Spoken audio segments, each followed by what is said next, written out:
Hello and welcome everyone. My name is Deepak Wadhwa and today we have a special person with us, Hina Sheikh. Hina हमारी student है and इसने IBPS AFO interview के अंदर 19.3 marks लिए out of 20 and जब इन्होंने interview दिया, जब रिजल्ट आया, it was highest in all over India. तो अभी आपके मॉक इंटरव्यूज है, तो मुझे लगा कि हिना का एक्सपीरियंस मुझे आप लोगों के साथ भी शेयर करना चाहिए कि हिना से क्या क्या क्वेश्चन पूछे गए, उसने किस वे में आंसर किया एंड उसके एक्सपीरियंस से क्या आप गेन कर सकते हो और अकॉर्डिंगली आप कैसे नंबर ले सकते हो. So first of all, welcome Hina. Thank you so much, sir, for having me on the stage. And I would like to share all my experiences with all of you guys. अगर उससे किसी एक को भी अगर कुछ फायदा हो गया तो I would be glad, sir. Okay, so Hina, I have so many questions for you, but मैं मेरे क्वेश्चन पूछना शुरू करूं उससे पहले मैं एक ओवरऑल एक्सपीरियंस पूछना चाहूंगा कि आपका स्टार्टिंग कैसे हुआ, क्या क्या पूछा गया और कैसे कैसे आपने आंसर किया. थोड़ा सा एक ब्रीफ आइडिया दे दो. Yes sir, first of all मेरा इंटरव्यू था मॉर्निंग में और मेरा थर्ड राउंड था सर. सो मेरे पहले दो लोग जा चुके थे और पैनल थोड़ा फ्रेश ही था, तो वो इंटरव्यू थोड़ा हैप्पी और मॉर्निंग एनवायरनमेंट में हुआ था. जब मैंने एंटर किया तो वहाँ पे 4 were male and there was single lady. तो वो सभी लोग 50 to 60 के एज के अराउंड थे और मैंने जैसे ही जाते ही ग्रीट किया उनको, तो सब लोगों ने स्माइल करके मुझे ग्रीट बैक किया. और जाने के बाद में इंट्रोडक्शन मेरा पूरा उन्होंने सुना और मेरे डिग्री से रिलेटेड, मेरे पर्सनल लाइफ से रिलेटेड, मैं जहाँ से बिलोंग करती हूँ पुणे से, वहाँ से क्वेश्चंस आए एंड थोड़े बैंकिंग के भी क्वेश्चंस थे और थोड़े जनरल भी क्वेश्चंस थे सर. और ओवरऑल इंटरव्यू 17 मिनट्स तक चला अप्रोक्सीमेटली और एंड भी कुछ अच्छे नोट पे ही हुआ था सर. उन्होंने मुझे ऑल द बेस्ट विश किया था और हैव अ नाइस डे ऐसे भी बोला था सर. अच्छा, ठीक है, ओके, थैंक यू हिना. अब ऑफ कोर्स आपके 19.3 मार्क्स हैं, तो डेफिनेटली आपको बहुत सारी बातें पता है जो लोगों को नहीं पता. मैं कुछ कुछ क्वेश्चन वन बाय वन पूछूंगा और आपने Yes, sir. जो उस टाइम पे किया और उसके बाद जो ऑब्जर्व किया, थोड़ा सा आइडिया दीजिए. First Yes, of all, sir. Dress code. Do you think कि ड्रेस कोड हमारा इम्पोर्टेंट है? Yes, sir. I would like to say, sir, dress code कुछ एक्सटेंड तक इम्पोर्टेंट है. हम कॉर्पोरेट लाइफ में जाएंगे, अभी जब जॉब करते हैं हम, तो हम पब्लिक डीलिंग करेंगे. तो पब्लिक डीलिंग करते वक्त हमारा ड्रेस कोड थोड़ा मिनिमलिस्टिक और प्रेजेंटेबल होना चाहिए sir. So I think interview में अपना ड्रेस कोड मैटर करता है. यस, ऑफ कोर्स, है ना. मतलब इंटरव्यू में हम जब एंटर करेंगे, before we start with introduction और बिफोर विद इंटरव्यू, सबसे पहले कुछ दिख रहा है तो आई होप सो हमारा एक फेस और हमारा रिप्रेजेंटेशन Yes, ड्रेस sir. कैसा है, तो आई Yes, sir. Think dress code matter करता है. Okay, Yes, sir. आपका आपका ड्रेस कोड क्या था? सर मैंने साड़ी पहना था और ये मेरा पर्सनल चॉइस था. Girls can wear suit salwar और sari sir. Okay, thank you. Both will be okay sir. Okay, Hina, जब आपने एंटर किया तो होप सो फाइल आपका बाहर रख दिया गया होगा, जो डॉक्यूमेंट फाइल थे, yes without sir. File enter किया होगा. यस सर, मेरी फाइल जो थी वो पहले उनके हाथ में जा चुकी थी. उन्होंने थोड़ा उसको खोल के पढ़ा भी था मेरे एंटर होने से पहले. ओके, और हिना, डोर आपके लिए खोला गया था या आपने खुद खोला था? नहीं सर, मैंने खुद ही खोला था डोर. और जैसे ही मैंने डोर खोला, so they were looking at the door और मैंने खुद ही डोर बंद कर दिया था सर. ओके, एंड ये जो डोर आपने ओपन किया व्हाइल एंटरिंग, उस टाइम पे आपने लेफ्ट हैंड को यूज किया या राइट हैंड को यूज किया? सर लेफ्ट हैंड से खोला था मैंने sir. Okay, perfect, thank you. कुछ लोग सोच रहे हो कि मैं ये वाला क्वेश्चन क्यों पूछ रहा हूँ, तो डेफिनेटली ऐसा ही होता है. आप जब जाते हैं और जब वापस आते हैं, आपको हैंड एक्चुअली चेंज करना पड़ता है, बिकॉज जनरली हम फाइल को अंदर लेके जाते हैं. आजकल फाइल पहले से अंदर पहुंचा दिया जाता है, बट हाँ, हम जब गेट ओपन कर, डोर ओपन कर रहे हैं, डोर क्लोज कर रहे हैं, तो अपने राइट और लेफ्ट हैंड का थोड़ा सा ध्यान रखिए कि ना. Once you entered in the room, आप चेयर के ऑफ कोर्स पीछे होंगे और आपने सबको विश किया होगा. कि आपके पैनल में कोई फीमेल मेंबर भी थी या सारे मेल थे? यस सर, एक फीमेल लेडी थी. एक्चुअली वो पहले से स्टार्टिंग से थोड़े से क्वाइट से थे और उन्होंने मुझे ग्रीट भी नहीं किया. She was continuously staring at me और पूरा इंटरव्यू उन्होंने मुझे कोई क्वेश्चन नहीं पूछा. बस एंड में 2 क्वेश्चन पूछे पूछे बस. वो मुझे अनकंफर्टेबल फील कराने के लिए या फिर मेरे पेशेंस चेक करने के लिए she was staring at me. बस वो एक ही काम कर रहे थे सर कंटिन्यूअसली. अनकंफर्टेबल नहीं, मे बी वो आपको ऑब्जर्व कर रही थी, है ना, कि आप आंसर कैसे कर रहे हैं. बिकॉज इंटरव्यू के अंदर ये भी होता है, लोग आंसर्स को रट्टा मार के जाते हैं, तो दे यूज टू जज कि यस बंदा सर. एक्चुअली अंदर से बोल रहा है या झूठ बोल रहा है. Okay. Yes sir, yes sir, yes sir. Chair को ड्रैग करना पड़ा था या चेयर अपनी पोजीशन की तरफ कंफर्टेबली वहां बैठ गई थी? यस सर, सबसे पहले मैंने उनको ग्रीट किया और मैंने उनसे परमिशन मांगा कि मे आई सिट सर। तो जब उन्होंने परमिशन दिया तभी मैं बैठी सर चेयर पे, और चेयर कंफर्टेबल सी थी और उसको ड्रैग करना नहीं पड़ा सर, सही प्लेस पे थी सर चेयर। ठीक है। पैनल मेंबर जो थे, आपने बोला कि एक फीमेल थी, उन्होंने कुछ क्वेश्चन नहीं पूछा आपसे, एंड जो पैनल हम्म। मेंबर थे सारे के सारे, क्या वो आपके ही स्टेट से थे? नहीं सर, ऑलमोस्ट अलग अलग स्टेट से थे सर। एक जो सर थे वो नॉर्थ साइड से थे, एक साउथ से थे क्योंकि उनके ट्यूनिंग से लगा लगा मुझे, और एक लेडी जो थी वो महाराष्ट्र से थी सर। तो जो इंटरव्यू था वो किस लैंग्वेज के अंदर चला आपका?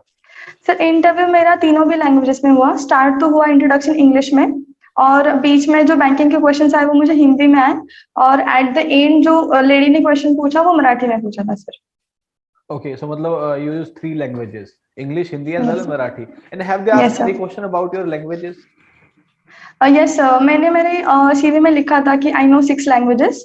तो उन्होंने मुझे पूछा था how do you know this much languages, तो मैंने बताया था कि कोर्सेज में है या फिर बाकी सारी चीज जैसे जैसे मैंने लर्न किया है। तो उसके रिगार्डिंग उन्होंने मुझे पूछा था सर, और जब उन्होंने मुझे पूछा था कि आप ऑल ओवर इंडिया कहीं पे भी जॉब कर सकते हो क्या, तो आई सेड यस सर, मुझे लैंग्वेज बैरियर नहीं होगा और मेरे लिए वो ईजी हो जाएगा सर। अच्छा, एक इम्पोर्टेंट पार्ट है यहाँ पे क्वेश्चन। एज अ फीमेल आपसे पूछा गया, और ये मेरे हिसाब से 80% फीमेल से क्वेश्चन पूछा जाएगा, क्योंकि एज अ फीमेल ये जॉब थोड़ी सी चैलेंजिंग हो सकती है जब आप बैंक को छोड़ती हैं आफ्टर 6 और 6:30 PM, है ना? आप यस आज सर, अगर बैंक से आई हैं तो ऑफ कोर्स आपको भी थोड़ा सा कहीं ना कहीं डिफिकल्टी हुई होगी। तो they used to yes answer sir. Same question. तो इस सिनेरियो में लड़कियों को कैसे आंसर करना चाहिए? ये सर, इस चीज में हम लोग ऐसे आंसर कर सकते हैं कि गर्ल्स को तो रिस्पॉन्सिबिलिटी है, उनको दोनों चीजें बैलेंस करनी है, लेकिन boys can give their 100, even girls can give their 100%, but the thing is they don't have anything to lack back, like अगर उनके पीछे कोई रिस्पॉन्सिबिलिटी होगी तो they can give their 100% to the bank. Boys can tackle that question in positive way कि हम Saturday Sunday भी work कर सकते हैं, हम वहाँ पे हमारा 100% दे सकते हैं। Girls can't give that much as compared to boys sir, if we can say that in positive way sir। और अगर गर्ल आंसर कर रही है तो girl can say we can compete boys in any way sir। दोनों चीजों को दोनों चीजों से हम रिप्लाई कर सकते हैं पॉजिटिव वे में। Okay, thank you Hina. Yes sir, एक इम्पोर्टेंट क्वेश्चन, मुझे ऐसा लगता है ये यस सर। सबके लिए इम्पोर्टेंट है, ऐसा होता है। हिना, कोई ऐसा क्वेश्चन था इंटरव्यू में जहाँ पे, क्योंकि आपने 19.3 मार्क्स लिए, ऑब्वियसली इंटरव्यूअर जो थे आपसे बहुत ज्यादा इंप्रेस थे, कहीं पे कोई ऐसा क्वेश्चन था जो आपने आंसर नहीं किया? यस सर, ऐसा पॉइंट आया था जहाँ पे उन्होंने मुझे बैंकिंग का क्वेश्चन पूछा था। हालांकि मुझे उसका आंसर आ रहा था, लेकिन उस पॉइंट में मैं रिकॉल नहीं कर पाई उस आंसर को। वो क्वेश्चन था ऑन साइट और ऑफ साइट एटीएम के रिगार्डिंग। तो उन्होंने मुझे पूछा था what is on site ATM और what is off site ATM. तो मैं उस टाइम रिकॉल नहीं कर पाई और मैंने फ्रैंकली बोल दिया sir, I I can not recall it sir, sorry sir. तो उन्होंने मुझे बोला इट्स ओके बेटा, और उन्होंने खुद उसका आंसर दिया। सो दे वर पॉजिटिव जब मैंने उस चीज को एडमिट किया कि मुझे नहीं आ रहा है आंसर। तो उन्होंने खुद उसका आंसर दिया, और उस चीज को उन्होंने ज्यादा मतलब हाईलाइट नहीं किया। नेक्स्ट क्वेश्चन पे वो स्विच हो गए सर। अच्छा, ओके, थैंक यू। यहाँ पे आपने आंसर नहीं किया और स्टिल आपके रिजल्ट तो अच्छा खासा है आपका, ऑफ कोर्स। मैं क्वेश्चन यस सर, आपसे यस इसलिए सर। पूछ रहा था बिकॉज बहुत सारे कैंडिडेट के साथ होता है, या तो वो आंसर नहीं करेंगे, दैट इज ओके, बट उसके आंसर ना करने से उनका जो आगे का इंटरव्यू पूरा खराब हो जाता है, बिकॉज वो नर्वस हो जाते हैं। बट होप सो सब लोगों को ये समझ आ रही होगी कि अगर आंसर नहीं दिया, नंबर तब भी मिले, because honesty is best policy. You know, am I right at this point कि अगर आपने जेन्युइनली आंसर कर दिया, नहीं भी आता बट जेन्युइनली आपने आंसर किया, तो नंबर आपके नहीं जाएंगे वहां पे। ये सर, मुझे यहाँ पे एक बात डिस्कस करनी है। जनरली लोग क्या करते हैं, मतलब कैंडिडेट्स क्या करते हैं, अगर उनको आंसर नहीं आता है ना, तो वो जोड़ तोड़ के आंसर मैनिपुलेट करने की कोशिश करते हैं। ये सरासर गलत है सर, क्योंकि पैनल को ऑलरेडी आंसर पता होता है, पैनल हमसे ज्यादा एक्सपीरियंस्ड होता है। और जब हम चीजों को मैनिपुलेट करने की कोशिश करते हैं या फिर तोड़ जोड़ के कोई आंसर कंक्लूड करने की कोशिश करते हैं, तो हमारा गलत इंप्रेशन जाता है सर वहाँ पे। बेस्ट वे इज आप सीधे से बोल दो कि I don't know sir, sorry for that sir. Thank you. ऐसे बोल दो और एडमिट कर दो। मेरा हिना, मेरा ऐसा पर्सनल एक्सपीरियंस भी है। मेरे पास पूरे इंडिया से स्टूडेंट होते हैं। आपने जो ये बात बोली ना, ये वाला एक्सपीरियंस मेरे पास जाता है। कैसा, क्यों? मतलब मैंने ऐसा ऑब्जर्व किया कि student from central part of India और सदर्न पार्ट ऑफ इंडिया, वो लोग काइंड ऑफ आर्ग्यूमेंट के अंदर या फिर मैनिपुलेट आंसर करना इसके अंदर नहीं जाते हैं। But I have seen people from Rajasthan, Haryana, Uttar Pradesh, पता नहीं क्यों काइंड ऑफ वो एरोगेंसी हमारे अंदर आ जाती है और हम लोग आंसर ना आते भी जबरदस्ती से आंसर देते हैं और वहां पे हमारे नंबर चले जाते हैं। मुझे नहीं पता राइट और रॉन्ग, बट मेरा एक्सपीरियंस कहता है, मैंने जितने लोगों को टीच किया है, सो ये नोट्स पार्ट के अंदर है। तो जो लोग इस वीडियो को देख रहे हैं, प्लीज मेक श्योर नहीं आता तब भी पोलाइटली वहां पे नो कीजिए, बट एरोगेंसी भी नहीं होनी चाहिए, और नहीं आता तो मैनिपुलेशन भी नहीं होना चाहिए। जेन्युइनली वहां पे एक्सेप्ट कीजिए कि आपको आंसर नहीं आता। ओके हिना, आपने आंसर नहीं किया था, वो वाला पार्ट हो गया, तो होप सो बच्चे भी समझ गए होंगे कि आंसर अगर आपको नहीं आ रहा तो कॉन्फिडेंटली अगले क्वेश्चन का आंसर दीजिए। ड्रेस कोड आपने मुझे बता दिया है। कोई ऐसा क्वेश्चन पूछा गया था जो आपको लगा हो कि मेरे फील्ड से रिलेवेंट नहीं है या मुझसे नहीं पूछना चाहिए था?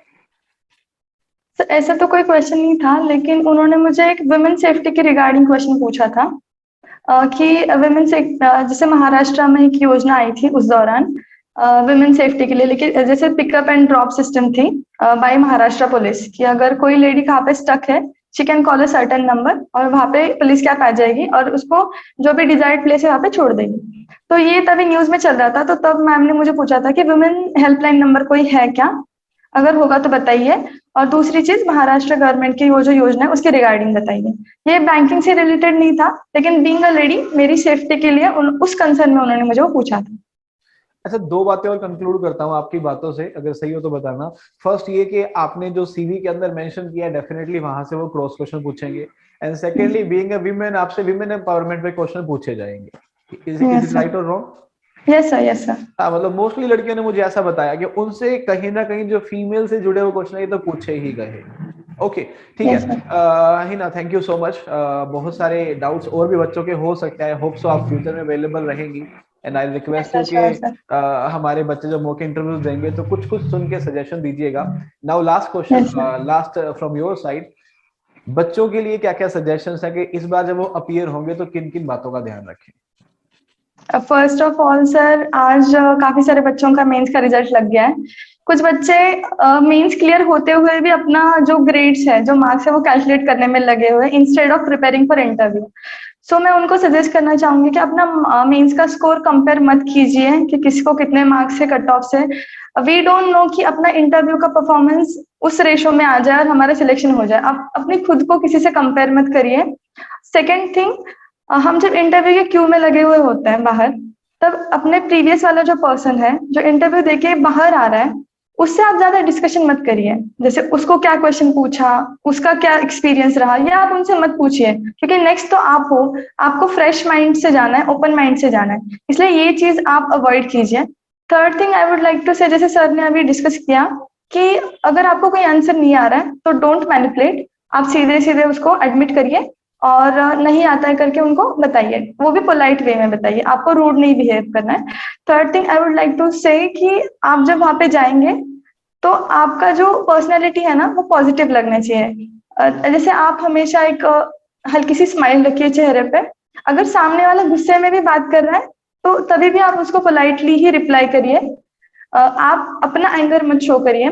थर्ड थिंग, अगर आपको ऐसे कोई क्वेश्चंस आ रहे हैं जो करंट अफेयर, जैसे कोई सेंसिटिव टॉपिक है, किसी रिलीजियस या फिर कोई कंट्रोवर्शियल टॉपिक है, अगर आपको उसके ऊपर कोई आंसर नहीं करना है या फिर आपको कोई जजमेंट पास नहीं करना है, तो आप उस चीज को पोलाइट वे में बताइए, क्योंकि पता नहीं आपको जो चीज सही लग रही है वो चीज सामने वाले को सही लगेगी ऐसे नहीं है। तो उसमें गलत इंप्रेशन जाने से अच्छा आप ऐसे बोल सकते हो कि sir I don't have any certain opinion on that, या फिर आपको जो लैंग्वेज में उसको रिप्लाई करना है वो करिए, लेकिन आप उसको कोई कंफ्यूजन में लाने की कोशिश मत करिए।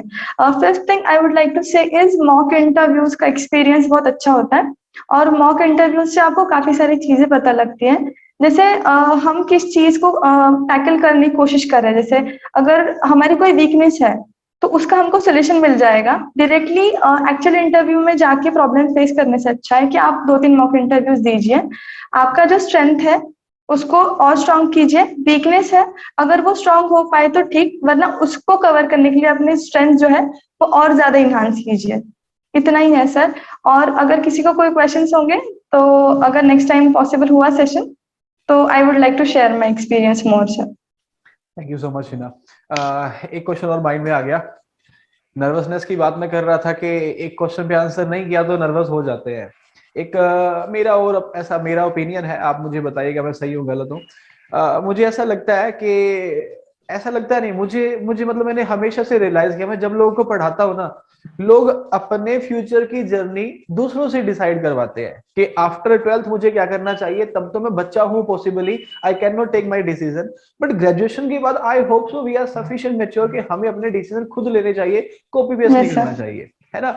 तो इंटरव्यू के बाहर भी मैंने एक कॉपी पेस्ट मेथड देखा, व्हाट दे आर डूइंग। जैसे ही मैं इंटरव्यू के लिए बाहर बैठा हुआ हूँ एंड आप बाहर आ रही है, तो what I did, I am BSc Ag, अब बीटेक है, मैंने आपसे पूछना शुरू कर दिया व्हाट इज योर एक्सपीरियंस। अब आपसे क्वेश्चन पूछा गया था किसके बारे में, फूड टेक्नोलॉजी के बारे में, जिसका मेरे से यस कुछ सर। लेना देना नहीं है। यू सेड मेरे से वो पूछा गया, आई एम टोटली नर्वस, ओहो हो ये क्या पूछ लिया। क्या ये सब होना चाहिए कि बाहर जब लोग आ रहे हैं, should I ask for their experience?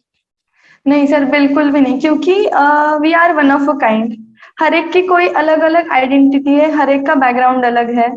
किसका एमएससी हुआ है, किसी का बीएससी हुआ है, जैसे मेरा बीटेक फूड टेक हुआ है। तो मैंने मेरे ग्रेजुएशन या फिर मेरे प्रोफेशनल फील्ड के बारे में मुझे पूछा गया था। इट्स नॉट कंपलसरी कि हर एक को प्रोफेशनल फील्ड के बारे में पूछेंगे ही, मतलब पूछेंगे ही। अगर आपका इंटरव्यू किसी अलग रास्ते, मतलब किसी अलग वे में प्रोग्रेस कर रहा है, तो वो उसी वे में जाएगा, वो स्विच नहीं करेगा। सो आप अपने प्रोफेशनल नॉलेज को अपना व्हाट टू से बेस्ट देने की कोशिश करिए, किसी और से कंपेयर मत करिए। और third thing I would like to say sir, कि जब हम इंटरव्यू में जाते हैं ना, तो हम नहीं प्रेडिक्ट कर सकते कि हम हमें कौन सा क्वेश्चन आएगा, राइट। उनका उनका जो टेम्पो होता है इंटरव्यू को, ऑलरेडी सेट होता है। तो उस वे में हमको टैकल करना है। हम माइंड में प्रिपेयर करके जाएंगे, मुझे ये क्वेश्चन आएगा, ये क्वेश्चन आएगा, मैं इसको आंसर आंसर करूंगी। वो हम रट के जाएंगे, और उसके अलावा अगर out of the box question आ जाएगा तो हम नल हो जाएंगे। इसलिए इंटरव्यू में एंटर करते वक्त हमको ओपन माइंडेड एंटर करना है, कि जैसे भी क्वेश्चन आएंगे मैं पॉजिटिवली टैकल करूंगी। ऐसे माइंड में सेट नहीं करना है कि मुझे ये क्वेश्चन पूछने चाहिए, ऐसा। यही मैं I would like to share sir. Okay, thank you. Hina, आपने थैंक एक बात खुद बोल दी है, मैंने नहीं बोली है। आपने बोला कि अगर और सेशन होंगे तो, अब मुझे पता है जब मैं इस वीडियो को यू। अपलोड कर रहा हूँ तो बहुत सारे रिक्वेस्ट आपको आने वाली है कि हाँ थोड़े से और सजेशंस होने चाहिए। अच्छा लगेगा आप दोबारा हमारे साथ आएंगी, क्योंकि यस मुझे सर। एक पर्सनल जो ऑब्जर्वेशन है मेरी वो ऐसी भी है। मैं जब मेजोरिटी की बात करता हूँ तो ऑब्वियस ही बात है, वैकेंसी जितनी भी आती है ऑलमोस्ट 1% लोग क्वालिफाई होते हैं, 99% डिसक्वालीफाई होते हैं। अब ऐसा भी देखिए यस सर। सब के सब पढ़ने वाले नहीं होते, ऑफ कोर्स बहुत सारे वो थे जिन्होंने अपना 100% दिया but due to high competition रह गए। बट मेरा पर्सनल एक्सपीरियंस कहता है कि ये बहुत कम लोग हैं जो बोल रहा हूं, मेजोरिटी वो होती है जो खुद गलतियां करती है ना।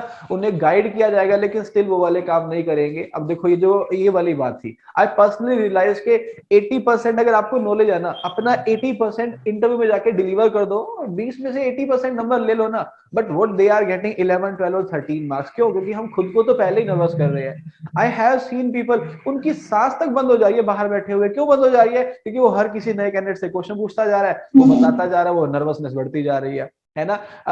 एक मेरा मतलब पंजाब से स्टूडेंट था, उसने मुझे बताया लास्ट टाइम इंटरव्यू हुए, ही सेड कि मेरे सामने से वो ट्रे के अंदर चाय लेके गया एंड आई वाज लाइक कि प्लीज मुझे चाय देके चला जा, मेरी सांस बंद हो रही है, मैं मर जाऊंगा यहाँ पे, बिकॉज वही पीपल होता वर है आस्किंग सर। क्वेश्चन। एक्चुअली ये भी मेरा फर्स्ट इंटरव्यू था, मेरे फर्स्ट एग्जाम था और फर्स्ट इंटरव्यू था। सो मैं भी नर्वस थी। लेकिन जैसे मैंने आपका औरंगाबाद में सेशन किया था, मैंने 3-4 मॉक इंटरव्यू दिए थे, और एवरी मॉक इंटरव्यू मेरा जो कॉन्फिडेंस था वो प्रोग्रेस होते जा रहा था। और जब एक्चुअल इंटरव्यू आया, तब मैं एक नेक्स्ट लेवल पे थी। इसीलिए मैं बार बार कह रही हूँ कि मॉक इंटरव्यू दीजिए, खुद को एनालाइज कीजिए कि मेरी स्ट्रेंथ क्या है, मेरा वीकनेस क्या है, और मैं उस चीज को कैसे टैकल करूंगी। अच्छा हिना, एक और क्वेश्चन मेरे माइंड में है, मैं पूछूंगा। मैं सोच रहा था कि यस सर। मॉक इंटरव्यू से रिलेटेड ही, इंटरव्यू से रिलेटेड नहीं है, मुझे नहीं पूछना चाहिए, बट मैं कंट्रोल नहीं कर पा रहा हूँ खुद को, क्योंकि आपकी जर्नी मुझे अच्छे से पता है। आपको यस सर। महाराष्ट्र से अंबाला के अंदर पोस्टिंग दी गई, फिर आपको अंबाला से भी जींद में ट्रांसफर किया गया, फिर आपको ट्रांसफर किया गया, 1.5 साल के अंदर आपने 3 ट्रांसफर ले लिए, है ना। Yes sir. Yes sir. आपने खैर लकीली चंडीगढ़ देख लिया यहाँ पे आके। Yes sir. अगर एक गर्ल की बात करूं, मतलब एज एन एएफओ आपको काफी टाइम हो गया वर्क करते हुए, एक ओपिनियन है लोगों का कि बैंकिंग जॉब अच्छी नहीं है या फिर प्रेशर है, मुझे ऐसा लगता है, देखो प्रेशर तो अगर आप जेन्युइनली वर्क करोगे ना, प्रेशर हर डिपार्टमेंट के अंदर है, काम तो करना ही पड़ेगा, है ना। Yes sir. टीचिंग जॉब में भी जाएंगे, टीचिंग में मेरी बात नहीं, मैं गवर्नमेंट जॉब की बात करूँ, अगर अच्छा एक टीचर है ना, वो भी प्रेशराइज है, बिकॉज उसको भी बच्चों का रिजल्ट प्रोड्यूस करना है। तो हर जगह प्रेशर तो है, तो चैलेंजिंग जॉब तो ये है, इसमें तो कोई डाउट नहीं है, बिकॉज आप महाराष्ट्र से होके अम्बाला जींद और फिर यहाँ वहां ट्रांसफर, चैलेंजिंग तो है। बट हिना, एक छोटी सी बात और ऐड करना चाहूंगा। इस टाइम पे लोग आपको सुन रहे हैं, एक तो आपने इंटरव्यू के अंदर all over India highest marks लिए, बट हाईएस्ट नहीं भी होते ना, आप एज एन एएफओ हैं और मेरे साथ इस टाइम पे इस वीडियो को डिलीवर कर रही हैं, लोग इसकी बहुत रिस्पेक्ट करते हैं, दैट मींस आपके डेजिग्नेशन की रिस्पेक्ट है। What I want to ask you, as an AFO आपको क्या लगता है इस जॉब के बारे में, इस वर्क एक्सपीरियंस के बारे में जो 1 साल में आपने किया, व्हाट डू यू से, ये जॉब कैसी है? सर टॉकिंग अबाउट एक्सपीरियंस, तो मैं अभी जो इंटरव्यू एस्पिरेंट्स हैं उनसे पॉजिटिव वे में ही उसको एग्जीक्यूट करना चाहूंगी। फर्स्ट थिंग, ये जॉब ऑल ओवर इंडिया में सीमित है। जैसे मैं महाराष्ट्र से हूँ, मुझे पोस्टिंग मिला था पंजाब बॉर्डर के यहाँ पे, तो इसको हम पॉजिटिव वे में लेंगे तो मुझे नया कल्चर देखने को मिला, नए लोगों से मिलने को मिला। फर्स्ट थिंग, मुझे एग्रीकल्चरली डेवलप्ड स्टेट में काम करने का चांस मिला, जो चीजें मैं यहाँ पे देख नहीं पाई, जैसे फार्म मशीनरीज हो गया, बड़े बड़े हार्वेस्टर्स हो गए, व्हीट हार्वेस्टर हो गया, राइस हार्वेस्टर हो गया, ये सब चीजें मुझे महाराष्ट्र में देखने ना मिल पाती। लेकिन मैं जैसे पंजाब बॉर्डर में हरियाणा में काम कर रही थी, वहां पे मैंने एन नंबर ऑफ हार्वेस्टर्स देखे, मशीनरीज देखे, जो मैंने बस बुक्स में पढ़ा था या फिर वीडियोज में देखा था। सेकेंड थिंग, मुझे वहां पे डेयरी जो है कंप्लीटली डेवलप्ड है, और कंप्लीटली मतलब नेक्स्ट लेवल का वहां पे है सर। मशीनरीज को यूज करके वो मिल्किंग करते हैं, नई नई वैरायटीज ऑफ बफेलोज है, काउज है। अगर हम इस चीज को पॉजिटिवली लेना तो हमको नए लोगों से, नई कल्चर से, नए सिस्टम से इंट्रोड्यूस होने का चांस मिलता है। सेकेंड थिंग, आप अगर उस चीज को पॉजिटिवली ले तो salary and perks wise banking job एक बेस्ट है। आपको वीकेंड्स में छुट्टी मिलता है, you are getting immense respect from people. Respectable job तो है ही, प्लस सिक्योर है। You don't have that fear कि आज मेरा जॉब है कल चला जाएगा। आई नो ये रिस्की है, बैंकिंग रिस्की है, इस पे आपको आपका 100% कॉन्सेंट्रेशन देके काम करना पड़ता है, टारगेट होते हैं, लेकिन equally you are getting paid for that, right. तो आपको पर्क्स एंड अलाउंसेस वाइज बहुत अच्छा जॉब है। You can get to roam all over India. जैसे मैंने 3 स्टेट देख लिया, अभी पंजाब हो गया, हरियाणा हो गया, अभी कर्नाटका में मैं करंटली पोस्टेड हूँ सर। और तीनों की एक अलग मजा है सर, एक अलग एक्सपीरियंस है सर, नए नए लैंग्वेजेस सीखने को मिल रहे हैं सर, नए लोगों से मिलने को मिल रहा है। और थर्ड थिंग, हम अगर अपना जॉब इंजॉय करेंगे ना तो I don't think so sir pressure feel होगा।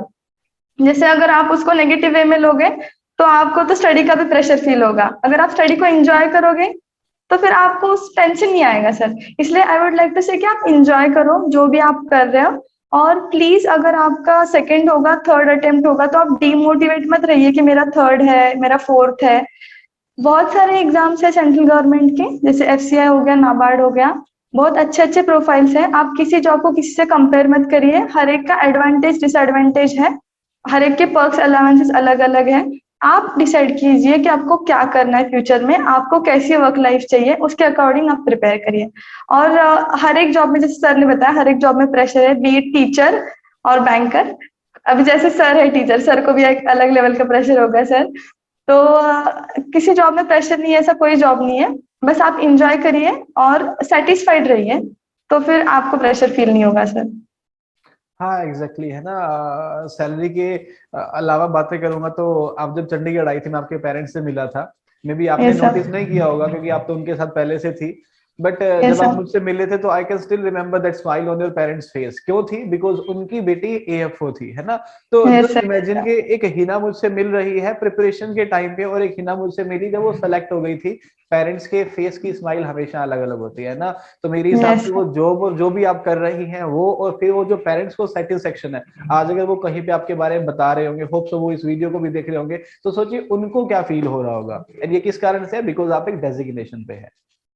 Yes sir. Yes sir, designation तो मैटर करता है। सेकंड थिंग, आपको इतना पावर होता है कि आप एक फार्मर की लाइफ चेंज कर सकते हो। मेरे पास एक कस्टमर आए थे जिनके पास कुछ भी नहीं था, उनके बेटे की डेथ हो गई थी, यंग सा बेटा था, 20 ईयर ओल्ड। वो अंकल के पास कुछ नहीं था, लेकिन उनको डेयरी का, उन्होंने से डेयरी लोन लिया, पोल्ट्री लोन लिया। उनका आज सर 1.5 CR का टर्नओवर है।